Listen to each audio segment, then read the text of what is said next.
اعوذ باللہ من الشیطان الرجیم، بسم اللہ الرحمن الرحیم۔ السلام علیکم جی خاران، امید ہے آپ خیریت سے ہوں گی۔ آج کا جو ہمارا درس سلسلہ وار جو چل رہا ہے وہ ہے 17 ربیع الاول کے حوالے سے، رسول اللہ صلی اللہ علیہ وآلہ وسلم کے حوالے سے ان کی سیرت پڑھ رہے تھے۔ آج کا جو ہمارا درس ہے، جو درس کی ہیڈنگ ہے وہ ہے پیغمبر اکرم صلی اللہ علیہ وآلہ وسلم کا خواب دیکھنا، کہ آپ نے ہجرت کے 6 سال جو ہے مدینے میں ایک خواب دیکھا جو اپنے اصحاب کے سامنے یوں بیان فرمایا۔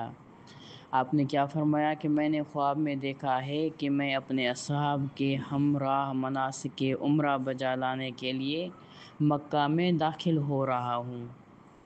بعض روایات کے مطابق یوں ہے کہ آپ نے فرمایا، میں نے خواب دیکھا ہے کہ خداوند متعال نے مجھے حکم دیا ہے کہ مناسک عمرہ بجا لانے کے لیے مکہ جاؤ، اور یہ تفسیر نور الثقلین میں موجود ہے، جلد نمبر 5 میں۔ آپ کے تمام اصحاب یہ خواب سن کر بہت خوش ہوئے۔ بعض نے یہ خیال کیا کہ اس خواب کی تعبیر اسی سال یعنی ہجرت کے 6 سال میں واقع ہوگی، یعنی انہوں نے اپنے حوالے سے سوچا کہ یہ جب نبی نے خواب دیکھا ہے تو یہ اسی سال ہوگا، یعنی اس کی تعبیر ہوگی۔ لیکن اسی سال جو ہے، اس سال مشرکین رسول خدا صلی اللہ علیہ وآلہ وسلم کو اور ان کے اصحاب کے لیے مکہ جانے سے مانے ہوئے، یعنی ان کو جانے نہیں دیا، کسی وجہ سے بھی کوئی رکاوٹ پیدا کی۔ تو اس سے ضعیف الایمان جو افراد کے دلوں میں شک اور تردد پیدا ہو گیا کہ رسول خدا کے خواب کی تعبیر سچ کیوں نہیں ہوئی۔ تو منافقین نے آشکارا طور پر، یعنی واضح طور پر اعتراض کیا کہ یہ وعدہ عملی طور پر کیوں پورا نہیں ہوا۔ یعنی نبی نے یہ نہیں فرمایا تھا کہ اسی سال، بس فرمایا کہ یعنی جانا ہے، خدا کا حکم ہے، ٹھیک ہے۔ لیکن انہوں نے اپنی طرف سے سمجھا کہ اسی سال، اس میں پھر یہ سمجھنے لگے کہ یہ اگر نبی نے کہا تھا تو یہ وعدہ جو ہے پورا کیوں نہیں ہوا۔ تو رسول اللہ صلی اللہ علیہ وآلہ وسلم نے ان سے فرمایا، کیا میں نے آپ لوگوں کو یہ قول دیا تھا کہ اسی سال خواب کی تعبیر محقق ہوگی، یعنی یہ تعبیر جو ہے اسی سال پوری ہوگی۔ اس خواب کی سچائی کے بارے میں سورہ فتح کی آیت نمبر 27 نازل ہوئی کہ صبر سے کام لیں، زیادہ عرصہ نہیں گزرے گا کہ اس خواب کی تعبیر محقق ہو جائے گی۔ ارشاد قدرت ہے، بسم اللہ الرحمن الرحیم، لقد صدق اللہ رسول رؤیا بالحق تدخلن المسجد الحرام انشاء اللہ۔ یہ تفسیر مجمع البیان میں موجود ہے، جلد نمبر 2 میں، کہ بے شک خدا نے اپنے رسول کو بالکل سچا خواب دکھلایا تھا کہ خدا نے چاہا تو تم لوگ مسجد الحرام میں داخل ہوگے، ٹھیک ہے۔ یہ یہاں پر جو ہے ان کا اس خواب کے بارے میں جو اس کے بعد جو ہے حاتب بڑا شرمندہ ہوا اور اس نے جو ہے پریشانی کا اظہار کیا۔ رسول خدا صلی اللہ علیہ وآلہ وسلم نے اسلام کے ساتھ اس کے سابقہ تعلقات اور معذرت خواہی پر اسے معاف کر دیا، لیکن مذکورہ جو ہے بالا آیات کریمہ نے تا قیامت جو ہے کھل کر اعلان کر دیا کہ مسلمانوں کے لیے درست نہیں ہے کہ وہ کفار کے لیے جاسوسی کریں اور ان کے لیے جو ہے ان کے ساتھ دوستی بڑھائیں۔ در حقیقت اس واقعے میں حاتب محکوم ہوا۔ یہ قاموس الرجال جلد نمبر 3 میں موجود ہے اور مجمع البیان جلد نمبر 9 میں موجود ہے، کشف الغمہ جلد نمبر 1۔ اس کے بعد ہے قرآن کے اس جو ہے دہلا دینے والے واقعے نے اغیار اور دشمنوں کے ساتھ تعلقات پر خط بطلان کھینچ دیا اور استعمار جو ہے گروہ کے ہر طرح سے مدد کرنے کو اسلام کی نگاہ میں محکوم کر دیا۔ یہ حقیقت ہے کہ اگر وہ جاسوس عورت گرفتار نہ ہوتی اور وہ خط مشرکین تک جو ہے پہنچ جاتا تو خون جو ہے خون ریزی زیادہ ہو جاتی اور جنگ شروع ہو جاتی، جس کے نتیجے میں ہزار لوگ لقمہ اجل بنتے، لیکن مسلمانوں کی ہوشیاری، جنگی حکمت عملی اور انہیں غافل گیر کرنے کی پالیسی اس بات کا موجب بنی کہ مکہ کسی قتل و غارت کے بغیر فتح ہو گیا اور اللہ کی مدد شامل رہی۔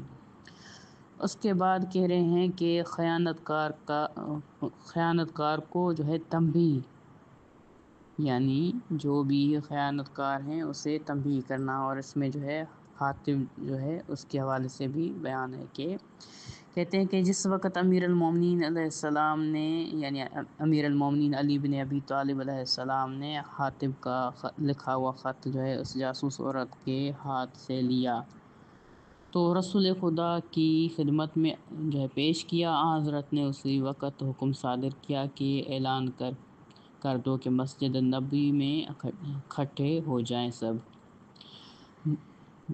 مسجد لوگوں سے کچا کچ بھر گئی، یعنی سارے لوگ وہاں پر جمع ہو گئے۔ آپ نے وہ خط ہاتھ میں لیا اور منبر پر جا کر خدا کی حمد و ثنا کرنے کے بعد فرمایا، اے لوگو، میں نے خداوند متعال کی ذات سے تقاضا کیا کہ وہ میرے حالات اور میری خبریں قریش مکہ سے مخفی رکھے، لیکن تم لوگوں میں سے کسی نے اہل مکہ کے نام خط لکھا، جس میں اس نے ہمارے تمام حالات درج کیے ہیں۔ یہ خط لکھنے والا شخص خود بخود کھڑا ہو جائے، ورنہ وحی الہی اسے ذلیل و رسوا کر دے گی۔ کوئی بھی نہ اٹھا۔ رسول خدا نے اپنی بات کو دوبارہ تکرار فرمایا۔ اس وقت حاتب اٹھ کھڑا ہوا اور یوں لرز رہا تھا جیسے تیزی سے، یعنی وہ کانپ رہا تھا۔ اس نے عرض کیا کہ وہ خط لکھنے والا شخص میں ہوں، لیکن میں نے اسلام قبول کرنے کے بعد کبھی بھی منافقت کا راستہ اختیار نہیں کیا، اور یقین حاصل کرنے کے بعد میرے اندر کسی قسم کا کوئی شک و شبہ پیدا نہیں ہوا۔ پیغمبر اکرم صلی اللہ علیہ وآلہ وسلم نے فرمایا، پھر تم نے یہ خط کیوں لکھا؟ اس نے عرض کیا کہ مکہ میں میرے رشتہ دار ہیں جن کا دفاع کرنے والا کوئی نہیں، میں ڈر گیا تھا کہ وہ لوگ انہیں اذیت پہنچائیں گے۔ میں نے یہ خط انہیں مشرکین سے بچانے کے لیے لکھا تھا۔ میں نے یہ خط اس وجہ سے نہیں لکھا کہ میرے اندر دین اسلام کے بارے میں شکوک و شبہات ہیں۔ وہاں پر کہہ رہے ہیں کہ حضرت عمر بن خطاب اٹھے اور رسول خدا صلی اللہ علیہ وآلہ وسلم کی خدمت میں عرض کیا، آپ مجھے حکم دیں کہ میں اسے قتل کر دوں کیونکہ یہ منافق ہے۔ رسول خدا صلی اللہ علیہ وآلہ وسلم نے کیا فرمایا کہ وہ جنگ بدر کے سپاہیوں میں سے ہے، گویا کہ خداوند متعال نے اس پر اپنا خاص لطف و کرم کیا ہے، اسے معاف کر دیا ہے، لیکن اسے کھینچ کر مسجد سے باہر لے جائیں۔ مسلمانوں نے مل کر اسے دھکے دینا شروع کیے اور اسے مسجد سے نکال کر باہر پھینکا، لیکن اس کی نگاہیں رسول خدا پر ہی تھیں۔ ادھر سے رسول خدا کو اس کی حالت راز پر رحم آ گیا۔ آپ نے فرمایا، اسے چھوڑ دو۔ پھر حاتب سے فرمایا، میں نے تجھے معاف کیا، تم خدا سے معافی مانگو کہ آئندہ ایسا کام نہیں کرو گے۔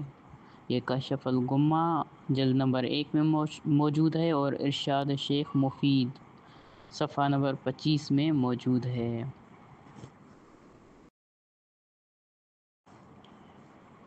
پھر دوسرا ہمارا ٹاپک شروع ہوتا ہے، وہ ہے ایک جاسوس عورت کی گرفتاری۔ کہہ رہے کہ سرزمین مکہ کی طرف لشکر اسلام کی روانگی سے قبل رسول خدا صلی اللہ علیہ وآلہ وسلم نے حکم دیا تھا کہ مکہ و مدینہ کے تمام راستوں کو مکمل طور پر کنٹرول کیا جائے تاکہ نہ تو کوئی شخص مدینے سے باہر جا سکے اور نہ ہی کوئی اندر داخل ہو سکے۔ ایسا حکم صادر کرنے کا مقصد یہ تھا کہ مسلمان خاموشی سے مکہ میں داخل ہو جائیں اور مکہ کو کسی خون ریزی کے بغیر فتح کر لیں جبکہ مشرکین کو اس بات کی خبر تک نہ ہو۔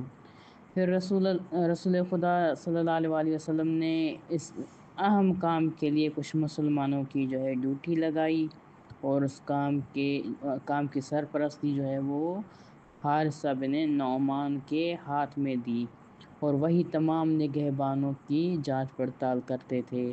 ایک دن وہ رسول خدا ان کے ہمراہ جو ہے ڈیوٹی پر جو ہے فرما رہے تھے، اور یعنی ان پر مامور تھے، جو نبی نے کہا ان کے پاس گئے اور ان سے صورتحال پوچھی۔ یعنی یہ پہلے وہاں پر جو ہے موجود تھے، پھر نبی کے پاس اور ایک بات پوچھی۔ انہوں نے کہا کہ ہم نے یہاں سے کسی کو بھی گزرتے ہوئے نہیں دیکھا، البتہ چلتے ہوئے جب خطاب نامی جو ہے پہرے دار کے پاس پہنچے اور اس سے صورتحال پوچھی تو اس نے کہا میں نے ایک سیاہ چہرے والی عورت کو سرزمین جو ہے یہاں سے نیچے کی جانب جاتے ہوئے دیکھا ہے۔ وہ کہہ رہے ہیں کہ یہ وہی سارا نامی عورت ہے جس کے گرفتار ہونے کی جو ہے کیا کہتے ہیں کہ سرگزشت آئندہ بیان کریں گے، کہہ رہے ہیں یہ آگے پھر ان کا بیان ہوگا۔ کہہ رہے ہیں کہ قابل توجہ بات یہ ہے کہ یہ خفیہ تیاری اس قدر جو ہے راز میں رکھی گئی تھی کہ اکثر مسلمان بھی نہ جانتے تھے کہ لشکر اسلام کس طرف جانے کی تیاری کر رہا ہے۔ ہاں، جب لشکر روانہ ہوا تو اس وقت پتہ چلا کہ مکہ کو جو ہے فتح کرنے کے ارادے سے کوچ کر رہے ہیں۔ رسول خدا جو ہے جنگی اسرار کو مخفی یعنی چھپا کر رکھنے کے لیے اس قدر جو ہے محتاط تھے کہ آپ نے اس کام کے لیے اللہ تعالیٰ سے مدد جو ہے طلب کرتے ہوئے فرمایا اللہم خذل عیون ان قریش حتی تأتیہا فی بلدہا، اے میرے معبود قریش یا ان کے جاسوسوں کی آنکھیں اندھی کر دے تاکہ ہم جو ہے مکہ میں ان لوگوں کے روبرو پہنچ جائیں۔ یہ جو ہے کتاب اعلام الورا میں موجود ہے، صفحہ نمبر 112 میں، اور بحار الانوار جلد نمبر 21 میں بھی یہ ذکر ہوا ہے۔ کہہ رہے کہ لیکن اس ساری احتیاط کے باوجود ایک مسلمان حاطب بن ابی بلتعہ نے رسول خدا کے ارادے کو فاش کرنے کی غلطی کی۔ اب ہم یہاں پر اس کی داستان نقل کرتے ہیں، یعنی اس کی جو ہے داستان کس طرح ہے۔ کہہ رہے ہیں کہ حاطب بن جو ہے بلتعہ جو ہے وہ رسول خدا کے بہترین دوستوں میں سے تھا۔ اس نے بڑے خلوص سے اسلام کا دفاع کیا۔ یہ وہ شخص ہے جو مصر کے بادشاہ جو ہے مقوقس کو خط پہنچانے کے لیے پیغمبر اکرم کا سفیر تھا۔ اس نے بڑی جرأت کے ساتھ حضرت کا خط جو ہے مصر کے بادشاہ تک پہنچایا۔ مصر کا بادشاہ جو کہ مسیح تھا، اس نے رسول خدا صلی اللہ علیہ وآلہ وسلم کا خط پڑھنے کے بعد حاطب سے کہا اگر محمد جو ہے رسول برحق ہیں تو پھر وہ ان لوگوں کے لیے کیوں بد دعا نہیں کرتے جو انہیں اذیت دیتے ہیں، تاکہ وہ سب جو ہے لوگ ہلاک ہو جائیں، تاکہ انہیں اذیت نہ پہنچائیں۔ حاطب نے جواب میں کہا کیا حضرت عیسیٰ علیہ السلام خدا کے پیغمبر نہیں تھے؟ پھر انہوں نے ان یہودیوں کے لیے بد دعا کیوں نہ کی جو انہیں قتل کرنے کے درپے تھے؟ حاطب کا یہ جو ہے جواب سن کر جو ہے مقوقس جو ہے بہت خوش ہوا اور کہا تم ایک دانش مند شخص ہو اور ایک دانش مند کی طرف سے آئے ہوئے ہو۔ یہ سیرت حلبی جو ہے جلد نمبر 3 میں موجود ہے۔ لیکن یہی حاطب جس کا ماضی اس قدر درخشاں تھا یعنی بہترین اور اچھا تھا، وہ ایک سیاسی غلطی کا مرتکب ہونے کی وجہ سے اسلام کا محکوم قرار پایا۔ حاطب وہ شخص تھا جس نے اسلام قبول کرنے کے بعد اپنے خاندان کو مکہ میں چھوڑ کر اکیلے مدینے کی طرف ہجرت کی تھی۔ مشرکین مکہ نے حاطب کے گھر والوں کو یہ تجویز دی تھی کہ وہ حاطب کے نام خط لکھیں تاکہ وہ انہیں رسول خدا صلی اللہ علیہ وسلم کے ارادے سے آگاہ کریں۔ حاطب کے گھر والوں نے اپنی جان کے خوف سے ان کے نام پر خط لکھ کر سارا نامی عورت کو دیا کہ وہ یہ خط حاطب تک پہنچائے۔ سارا ایک گانے والی عورت تھی جو انتہائی تیز ترار اور شاطر تھی کہ اس نے اشیاء کو چھپانے کی خصوصیت اس میں ترتیب حاصل کی ہوئی تھی۔ پھر قریش نے اسے اپنا جاسوس بنا کر مکہ کی جانب روانہ کیا اور وہ گداگروں کا روپ دھار کر مدینے میں داخل ہوئی۔ بعض روایات کے مطابق سارا لہب کی آزاد شدہ۔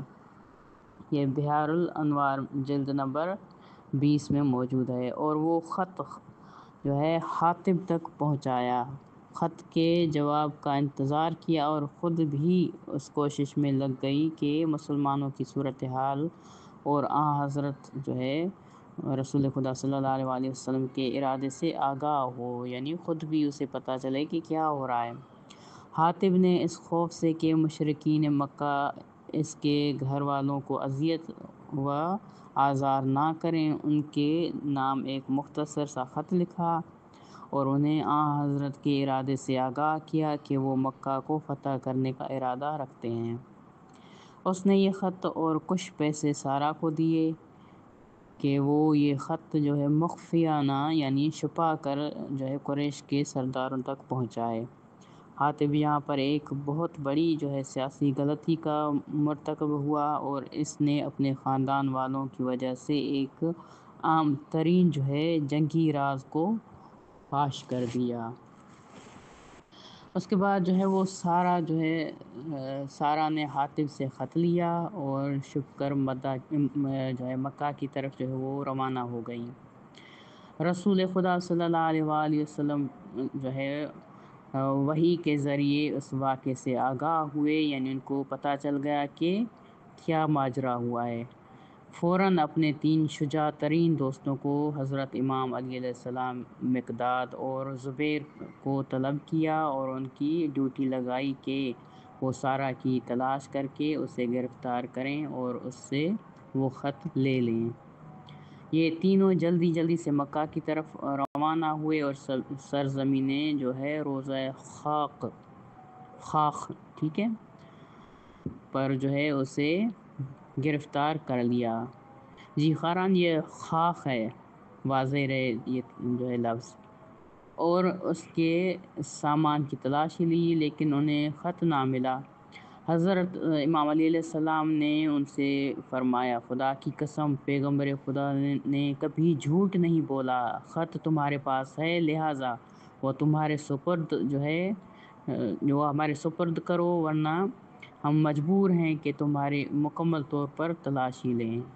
ایک اور نقل کے مطابق کہ حضرت امام علی علیہ السلام نے اپنی تلوار وہ نکالی اور فرمایا، میں ہر حال میں وہ خط تم سے لوں گا، خدا کی قسم اگر تم نے وہ خط نہ دیا تو میں تمہاری گردن اڑا دوں گا، کیونکہ نبی کبھی غلط بیانی نہیں کرتے۔ انہوں نے کہا ہے کہ خط تمہارے پاس ہے تو ہے، وہ دے دو، تو خط تم سے لوں گا، خدا کی قسم۔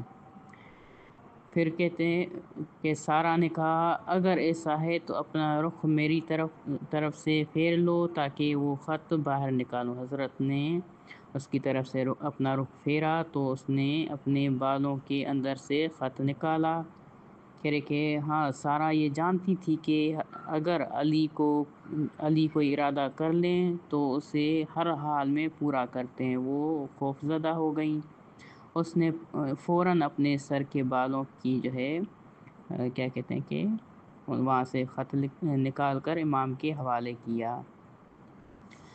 حضرت امام علی علیہ السلام نے وہ خط پیغمبر خدا کی خدمت میں پیش کیا۔ حضرت نے حکم دیا کہ حاطب کو حاضر کیا جائے۔ جب اسے لایا گیا تو آپ نے فرمایا، تم نے یہ خط کیوں لکھا؟ اس نے معذرت کرتے ہوئے پشیمانی کا اظہار کیا اور کہا، حقیقت یہ ہے کہ میں جب سے مجھے معلوم ہوا ہے کہ میں نے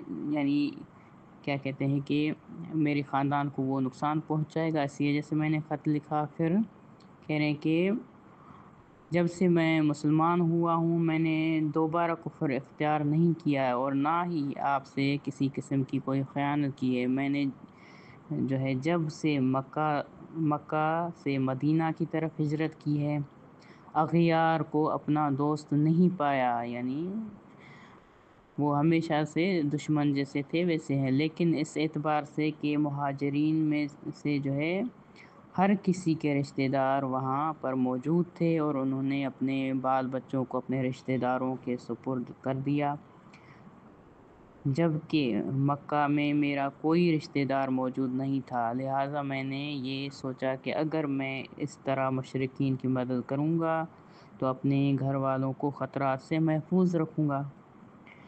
بس یہی وہ وقت تھا کہ جو ہے سورہ ممتحنہ کی ابتدائی آیت کریمہ نازل ہوئی تاکہ سارے مسلمان یہ سمجھ لیں کہ آئندہ کوئی ایسا کام انجام نہ دے۔ ارشاد ہوا،